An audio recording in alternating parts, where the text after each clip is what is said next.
हम अपने मुअज़्ज़ज़ सामीन का अपने इस चैनल रहनुमा न्यूज़ पर इस्तक़बाल करते हैं। हम अपने सामीन के सामने चंद अहम खबरों के साथ सुबह में हाज़िर हुए हैं। वो खबरें दुनिया क्रिकेट से ताल्लुक़ रखती है। हम और आप जानते हैं 19 नवंबर को इंडिया फाइनल मैच हार गई थी। इंडिया के फाइनल मैच हारने के बाद ही से सोशल मीडिया पर हंगामा और कयास आराइयाँ शुरू हो गई थी। हर एक दूसरे को इंडिया के हारने की वजह बतला रहा था कि इंडिया क्यों हारी, वजह क्या थी, अच्छा खेल पेश नहीं कर सकी जिसकी वजह से इंडिया हार गई, या कोई और वजह थी जिसकी वजह से इंडिया हारी। तो ये सारी बातें थी और सारी बातों के बीच में सियासी गलियारों के अंदर एक दूसरे में इल्ज़ाम तराशी शुरू हो गई थी। बाज़ लीडर, बाज़ नेता ने मरकज़ में मौजूद हुकूमत पर इल्ज़ाम लगाते हुए कहा कि फला आदमी स्टेडियम में मौजूद था जिसके पनौती होने की वजह से इंडिया मैच हार गई। हर एक ने अपने एतबार से कयास लगाते हुए एक दूसरे को जिम्मेदार ठहराया।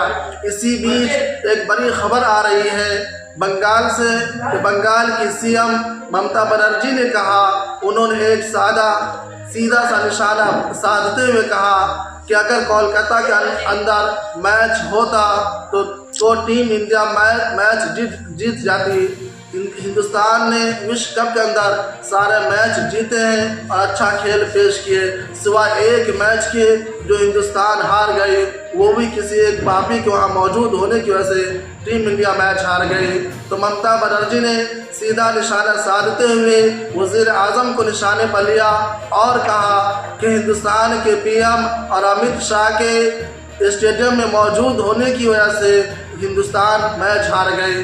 खैर, हिंदुस्तान मैच हार चुकी है, इस पर कयास आराया करने से तो कोई ख़ासा फ़ायदा नज़र नहीं आ रहा है।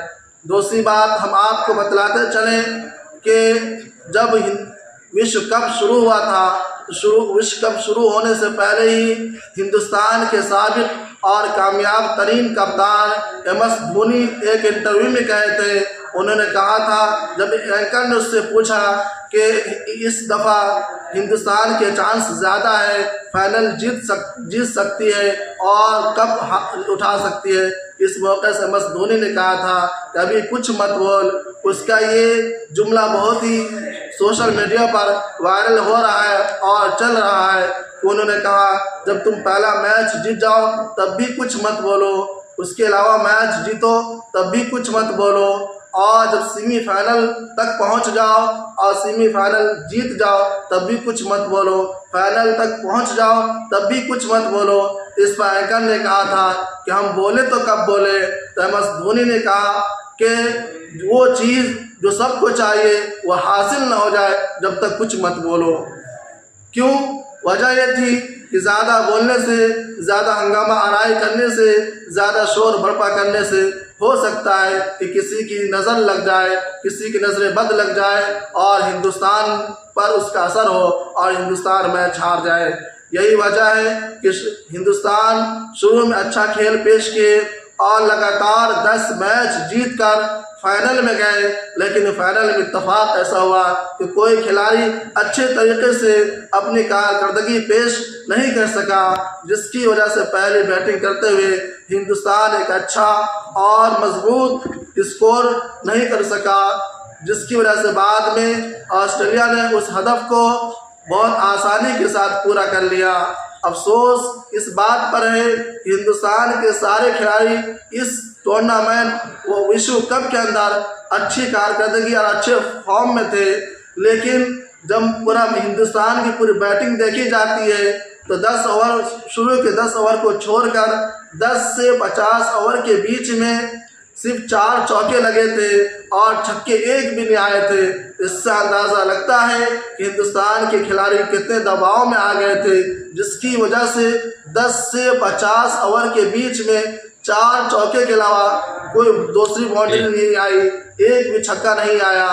तो इससे अंदाज़ा लगता है कि बड़ा मैच होने की वजह से या किसी की नज़र लग जाने की वजह से हिंदुस्तान अच्छी कारकर्दगी न करने की वजह से शिकस्त 2-4 हुई है। इसलिए हमें और आपको चाहिए कब टीम इंडिया के हार जाने के बाद उस पर कयास आराया और एक दूसरे पर इल्ज़ाम तराशी से अपने आप को बचाए और अब बल्कि आगे चलकर जो अपनी टीम है उसके बारे में उसकी हौसला अफजाई करे, हिम्मत अफजाई करे, ताकि आगे चलकर वो टीम अच्छी कारकर्दगी पेश करे और बड़े टूर्नामेंट में अच्छे रिजल्ट के साथ कामयाब हो सके।